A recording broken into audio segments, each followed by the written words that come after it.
Shalom Aleichem, mes chers amis. Donc, nous prenons la suite de notre étude du Kuzari, défense et illustration du judaïsme, dans le troisième discours, sous la houlette de l'étude du Rav Shaul David Bochko, Zachel Letov, et donc selon les parties choisies de sa version originelle en hébreu, qui a été donc ici traduite, et avec comme merveilleux titre, à la page 175, l'autorité des sages.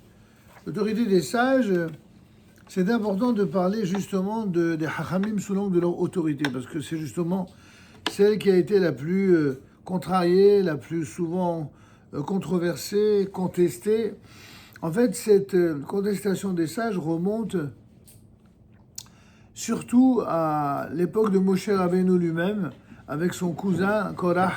Korah, on peut dire que c'est le roi des contestataires de tous les temps. Il ne s'agit pas de celui qui questionne, parce que ça, la Torah ne fait qu'encourager ceux qui questionnent, ceux qui s'interrogent, ceux qui veulent rechercher véritablement la sagesse d'Hachem dans la Torah et la sagesse des rabbinim qui ont été mandatés par la Torah pour précisément en avoir la quintessence, le contenu. On ne peut pas savoir quelle est la volonté divine si on ne l'étudie même pas. Et pour l'étudier, il faut être à l'écoute des sages. Pour autant, qu'est-ce qui confère aux sages une autorité ? Comment savoir que le sage, c'est celui qu'on doit écouter et pas un autre ? C'est d'autant plus vrai dans notre génération où, selon les idéologies, on voit bien que certains sont en adéquation totale avec certains types de sages et pas avec d'autres. Dans le meilleur des cas, ils sont respectueux de loin, mais ils n'écoutent que ceux qu'ils ont décidé de choisir, après tout. C'est leur droit. Mais là où c'est plus grave de conséquences, c'est lorsque, pour mettre en avant l'autorité des sages auxquels ils se soumettent, ils discréditent et ils dévalorisent, voire même méprisent l'autorité des autres sages. Là, on est dans un problème beaucoup plus sérieux. On va voir de quelle façon ici le Rav va aborder, selon le Kuzari, notre sujet, avec le titre « L'engagement fondamental, accepter l'enseignement des sages ». Il va de soi que déjà, avant de parler d'autorité, il y a un principe qu'on a déjà vu maintes fois ensemble, c'est le principe de choisir un Rav. Il est dit par deux fois dans le Talmud, en tout cas dans les Pirkei Avot, « Aselecha Rav ». Fais-toi un Rav, choisis-toi un Rav. Dans un cas, il est dit « Aselecha Rav uknelecha haver », ça veut dire fais-toi un Rav, dans le sens choisis pour toi un Rav, et acquiert un compagnon d'études. Et une deuxième fois, il est dit « Acquiert un Rav », ou plutôt fais-toi un Rav, Aselecha Rav, veistalek minasavek, et éloigne-toi du doute. Apparemment, ça semble être deux fois la même chose, pas tout à fait. D'abord, dans les deux cas, il peut s'agir de deux modalités du même Rav, et d'autres fois, c'est deux rabbanim différents. Dans le premier cas, lorsqu'on a dit Aselecha Rav ou Kdelecha Haver, fais-toi un Rav, choisis-toi un Rav et acquiert pour toi un compagnon d'études, il s'agit du Rav qui t'apprend à étudier la Torah, qui t'apprend à raisonner d'une manière juive conforme à la Torah d'Israël, au Talmud, et donc conformément à la volonté d'Hachem qui a décidé de confier à Moïse et à tous ceux qui sont fidèles à la Torah de Moshe, de maître à élève et de père en fils depuis le don de la Torah jusqu'à ce jour. Et ça, c'est évidemment ce qui nous est demandé. Apprendre à raisonner de manière juive. Beaucoup de gens qui sont juifs, vraiment ou pas d'ailleurs, ou supposés l'être, eh bien, croient qu'il suffit de penser ce qu'ils pensent pour raisonner de manière juive. Ça n'est évidemment d'autant pas ainsi lorsqu'il s'agit de juifs qui ont prétention à représenter le judaïsme alors qu'ils s'en sont totalement démunis. Quelqu'un qui a étudié, je ne sais, 10-15 ans à l'université et le plus gros de ses études, par exemple, dans une chaire de philosophie, même si c'est quelqu'un de brillant intellectuellement, en général, il n'est pas le mieux qualifié, le mieux placé pour parler de Torah et des sages d'Israël. Il y a des gens qui s'autoproclament. Mais il y a quelques rares exceptions. Il y a des gens qui ont fait des études de philosophie à l'université et qui, malgré cela, sont des rabbanim sérieux, fidèles à la Torah d'Israël. Tout le monde n'a pas le niveau de grands, des grands comme le Rav Ashkenazi, le Manitou, ou alors Beno Gross, ou alors le professeur Drener, et d'autres encore, connus ou moins connus, qui ont été capables d'associer à l'étude académique, à l'étude philosophique, à l'étude des connaissances extérieures, une fidélité réelle et rigoureuse à la sagesse d'Israël véhiculée par les sages d'Israël. Car assurément, il ne s'agit pas de la même Torah. Donc, sauf exception, c'est très rare de trouver les deux. Donc, on a besoin d'apprendre à étudier la Torah avec un rave et pas avec qui que ce soit d'autre, même si le qui que ce soit d'autre en question est lui-même quelqu'un qui a étudié la Torah. C'est le premier point. Maintenant, il y a une deuxième fois où l'on parle de la nécessité de l'obligation, n'est-ce pas, de la recommandation que nos sages nous font de Asel Harav, Vistalek Minasavek, donc éloigne-toi du doute. Ça, c'est un autre type de rave. C'est pas seulement celui qui t'apprend à étudier, mais c'est celui qui a fait ses preuves, qui a été jugé, jaugé, interrogé par ses pairs, par ses maîtres, et lesquels ont reconnu en lui quelqu'un qui était fidèle à la Torah de Moshe Rabbeinu, à la Torah d'Israël. Un médecin peut être un charlatan, ou alors il peut être quelqu'un qui est reconnu par ses pairs. La même chose dans tous les univers de connaissances, que ce soit des connaissances de sciences exactes, de sciences talmudiques, ou même d'autres formes de connaissances. Il y a ceux qui sont les officiels ou les officieux, il y a les gens qui sont habilités à, et ceux qui s'autoproclament. Les autoproclamés, il faut toujours s'en méfier, sauf si c'est des gens qui sont aussi grands que les plus grands, éventuellement. Et encore. On a même des grands qui sont des vrais grands, aujourd'hui reconnus par tous, de leur temps ne l'ont pas été. Prenons le présent comme exemple, le Rambam, Maïmonide. Est-ce qu'aujourd'hui quelqu'un aurait la chutzpah de remettre en cause la primauté de Maïmonide, ou la primauté de Rabbi Akiva, ou la primauté même de Ramahal, ou la primauté de tous ces géants, ou même du Baal Shem Tov, ou du Gaon de Vina, alors que de leur temps, eh bien, il y avait déjà des oppositions qui ont atteint des niveaux tellement graves de dureté qu'elles ont frisé la haine entre Talmidim qui pourtant étudiaient la Torah. Alors bon, on va toujours relativiser les choses en y disant oui, mais il y avait des enjeux, il y avait un danger. Ok. Mais n'empêche que le fait est là. Le fait est que ça les a amenés à une haine terrible. Pourquoi ? Au nom d'une volonté de rester rigoureusement fidèle au maître de la Torah. Donc c'est à la fois l'enjeu qu'il faut poursuivre, mais en même temps c'est dangereux. Parce que pour que soi-même on soit apte et capable de discerner, il faut soi-même avoir reçu la Torah de père en fils depuis des siècles. Une Torah qui n'a pas mûri depuis plusieurs générations, c'est compliqué. C'est pas parce que vous avez des gens aujourd'hui qui viennent découvrir la Torah depuis une génération et qui suivent tous les rabbanim qu'ils ont entendus d'un rave avec lequel ils ont étudié de fraîche date. Alors, sans enlever leur mérite, évidemment. C'est souvent des gens très bien, très sérieux. Le problème, c'est que la Torah n'a pas mûri en eux. La Torah ne peut mûrir qu'à travers plusieurs générations de Torah, d'exemplarité, de suivi et surtout de fidélité. Bon, c'est un sujet en soi énorme sur lequel on reviendra sans doute. En tout cas, ici, le Rav nous parle de l'engagement fondamental, à savoir accepter l'enseignement des sages. On ne peut pas s'appeler un talmide, un élève, si on n'accepte pas sur soi l'autorité d'un Rav. C'est clair. Si quelqu'un, on considère un Rav comme son petit copain, comme quelqu'un avec lequel on plaisante, j'ai pas dit qu'il fallait être neuf, qu'il fallait faire la tête, qu'il fallait... Non, c'est pas ça. Mais quand le fait d'utiliser la plaisanterie sert de prétexte à enlever, à discréditer la valeur ou l'autorité d'un Rav, c'est là où on est on commence à être dans un vrai problème par rapport à l'autorité des sages. Le Chaver ici, c'est-à-dire Rabbi Yehuda Halevi, qui incarne le Chaver dans cette étude du Kuzari, on va cesser de polémiquer contre les Karaïtes, c'était l'objet de notre étude des dernières semaines. Il a donc suffisamment prouvé qu'il est absolument impossible de rien comprendre à la Torah écrite sans une tradition éprouvée et consensuelle. Il faut qu'il y ait une autorité, une transmission qui soit validée. Il s'ensuit que la conception des Karaïtes est en véritable... c'est pas qu'une arrogance, c'est une c'est une chuspa, c'est une arrogance sans fondement.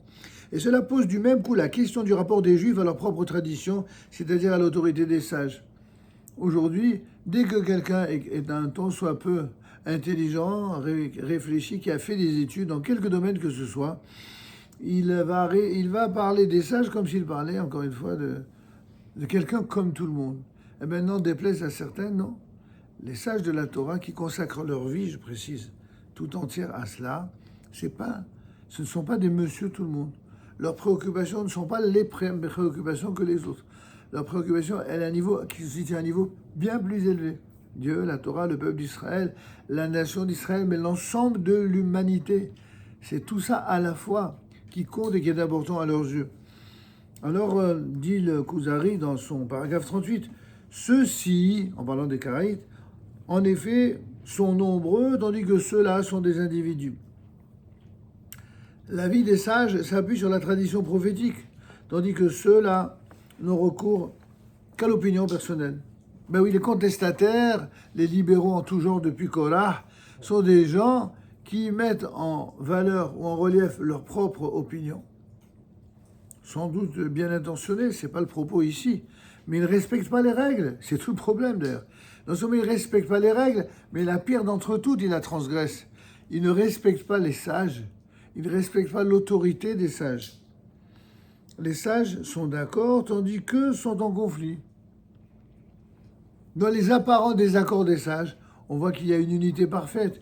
Ils sont peut-être en désaccord sur une manière de faire, de dire ou de penser, mais sur le fond, ils sont toujours d'accord en vérité. Alors que les autres, c'est le contraire. Ils font semblant d'être toujours d'accord uniquement lorsqu'il s'agit de contrer les sages, mais en vérité, ils sont dans un total et profond désaccord permanent. Enfin, les paroles des sages proviennent du lieu que Hachem aura choisi, comme on le voit là-bas dans le Deutéronome au chapitre 17, verset 9. Et même si leur discussion était fondée sur leur seule opinion, en l'occurrence on parle des sages à nouveau, il serait logique de les accepter, ce qui n'est pas le cas de ceux-là. Alors il y a ce paradoxe. On a opposé ceux qui ont des opinions validées par l'ensemble des sages. Et de l'autre côté, les Karaïtes qui n'expriment que leur propre opinion. Et là il revient en disant, attention, quand parmi les sages authentifiés comme véritables sages, certains sont les seuls à penser comme ils pensent, dans ce cas-là, où ils sont seuls à penser comme ils pensent, ils sont quand même validés comme ça. C'est pas parce qu'un sage, il est sage, qui se reconnaît dans une tradition qui l'a précédé, que du coup c'est un numéro, un petit soldat qui fait au doigt et à la lettre tout comme il a entendu. Mais non, il y a des sages qui sont d'une telle grandeur, d'un tel niveau d'inspiration et de connaissance, qu'ils arrivent parfois à être édifiants quant à la manière particulière qui leur est propre de transmettre la Torah, la même Torah, sous parfois des apparences différentes. En tout cas, les sages karaïtes sont peu nombreux, alors qu'il y a beaucoup de sages qui sont d'authentiques rabbanim, fidèles à la Torah de Moshe. Et par ailleurs, les paroles des sages de la Torah orale ne relèvent pas de leurs avis personnels. Quand on dit Rabbi pense ceci, Rabbi pense cela, et finalement Chachamim pense cela, il ne faut pas croire que ceux qui sont arrivés dans le Talmud et dont leur opinion est exprimée au singulier, ça voudrait dire, chas v'shalom, qu'ils ont décidé de s'opposer aux sages. Pas du tout. Ils sont remplis totalement d'une Torah dans sa totalité, et à partir de leur étude, à partir également des échanges avec d'autres maîtres, ce qu'on appelle shakla vetaria, eh bien, ils donnent des arguments. Parce que la Torah, elle n'est pas capricieuse. La Torah, la seule dimension de la Torah qui est indiscutable, c'est ce qu'on appelle la Halakha Moshe Sinaï, ce qui a été transmis à Moïse depuis le mont Sinaï. Là, on se soumet, on accepte. Mais toutes les autres lois sont des lois qui sont discutées, confrontées, véhiculés par des sages qui ont en commun le niveau de connaissance, le niveau de piété et le niveau d'exigence qu'on pourrait appeler aujourd'hui scientifique dans la recherche profonde d'une vérité qui est démontrable par des arguments, avec d'ailleurs des règles dites herméneutiques, des règles d'interprétation. D'accord ? Alors tout cela est important à savoir quand on aborde ces problèmes. Elles se fondent donc sur les enseignements des prophètes qui les ont précédés, ces paroles des sages. La première Mishnah du traité des Pirkei Avot en témoigne. Quand on dit Moshe Kibel Torah Misinaï, Msara Leoshua, Moshe reçut la Torah du Sinaï et il l'a transmise aux anciens, etc. Bien. Après, la suite, c'est Oshua Lishkenim, de Josué. La Torah a été transmise aux anciens, les anciens aux prophètes. Les prophètes ont transmis aux hommes de la grande assemblée. Et si la tradition est passée par le filtre des prophètes. C'est pas n'importe qui s'empare de la Torah, qui en fait ce qu'il veut. Oui, n'importe qui peut étudier ça là-dessus, pas de problème. Mais il ne peut pas s'auto-proclamer un transmetteur officiel s'il n'a pas eu l'aval des sages qui l'ont précédé. Troisième point, les sages karaïtes sont en controverse entre eux sur tous les points. Il n'y a pas un seul point sur lequel ils sont véritablement d'accord. Peut-être le seul point sur lequel ils sont d'accord, c'est pour s'opposer au rabbanim. C'est tout. Comme les libéraux aujourd'hui. Les libéraux, surtout aux États-Unis, un tout petit peu en France, mais surtout aux États-Unis, il y en a un paquet incroyable de différents styles de synagogue, de mouvements, de modalités, etc. En fait, ils ne sont pas d'accord. Ah, nous, on ne fait pas comme ça. Nous, genre, eux aussi, ils ont leur avec chacun. Ils ne sont pas d'accord du tout entre eux. Mais là, sur le seul point sur lequel ils sont d'accord, c'est pour dire que les rabbins, les orthodoxes, les traditions, etc., tout ça, c'est genre quelque chose de dépassé, c'est du has-been. Avec beaucoup de condescendance, ils le disent directement ou ils le disent indirectement, mais ça revient à cela. Alors que nous savons que le filtre des prophètes, c'est cela qui a permis, à travers les générations, de veiller à ce que la Torah reste une véritable Torah authentique, et donc celui de la loi orale. Les sages karaïtes sont en controverse entre eux sur tous les points parce qu'ils ne se basent que sur la raison humaine et aussi leur compréhension des versets. Mais par principe, la raison humaine, elle est toujours en contradiction avec elle-même. Ah, tu vas me dire, mais dans le Talmud aussi, on voit parfois des contradictions. Justement, la grandeur et la profondeur des sages juste à lui, c'est montrer que là où toi, raisonnement humain, tu crois qu'il y a contradiction, le Talmud vient et te remet à ta place en disant la kasha. Là où tu crois qu'il y a une contradiction, c'est pas une contradiction. Dans tel cas, on a parlé dans tel domaine, dans tel contexte. Dans tel cas, on a parlé dans un autre domaine, dans un autre contexte. La nuance, la précision, le diouk et l'approfondissement sont autant de valeurs sûres permettant d'authentifier qui est fidèle ou pas à la tradition. L'un, on revient donc les fameux sages karaï par rapport aux sages d'Israël, l'un ne comprend pas comme l'autre, à l'avis duquel il n'est d'ailleurs pas tenu d'accorder la moindre importance, puisque lui, il est autoproclamé. Les sages d'Israël, par contre, eux, transmettent un enseignement comme ils l'ont reçu. Et ils discutent sur des points particuliers, certes, mais pas sur les principes généraux. Et il n'y a pas de controverse sur l'explication reçue du Sinaï. Il n'y a aucun parmi les rabbinim qui disent, non, tu sais, le Shabbat, bon, tu fais ce que tu peux, hein. Ou tu fais si tu peux, hein, sinon c'est pas grave. Ça n'existe pas, une bêtise pareille. Tout le monde est d'accord, quelle que soit la tendance, quelle que soit l'une des Shivarim, tout le monde est d'accord rigoureusement que le Shabbat doit être respecté rigoureusement selon les modalités du Shulchan Aruch. Après, dans les modalités précises, il y a des manières d'être plus rigoureux, plus souple, ça existe. Ce qu'on appelle les différentes, les 26 nuances de la halakha. Entre l'echatrila du lechatrila et le biavad du biavad. Entre les raisonnements de halakha en situation idéale de mise en application pratique et de respect de la halakha, et lorsque malheureusement les conditions ne sont pas réunies, voire même sont compliquées par des événements, des états de santé ou autres, alors on a du biavad, du biavad. Mais quels que soient les 26, symboliquement je dis 26, qui font référence à Dieu, les 26 nuances de halakha sont toujours la halakha. Que ce soit le lechatrila du lechatrila ou le biavad du biavad. Et c'est toujours fidèle à la Torah d'Israël. On n'est plus dans les Shivaim Panim de la Torah concernant la hashkafa, c'est-à-dire la manière d'aborder la Torah. On parle dans la halakha. Dans la halakha, il n'y a pas soit Shivaim Panim. La halakha, il y a des nuances, mais ce n'est pas Shivaim Panim. C'est toujours une conclusion qui est soit depuis l'époque du Talmud, soit depuis l'époque des Géonim, Saboraïm, Rishonim, Aharonim, Aharoné, Aharonim, jusqu'au grand maître de notre génération. Ensuite, le tribunal suprême, le Sanhédrin, qui légiférait pour tout Israël. Il siégeait dans l'enceinte du sanctuaire, dans la salle dite des pierres taillées. C'est le lieu qu'Hachem aura choisi. Ils bénéficiaient d'un secours céleste particulier leur promettant d'harmoniser leur enseignement avec la volonté divine.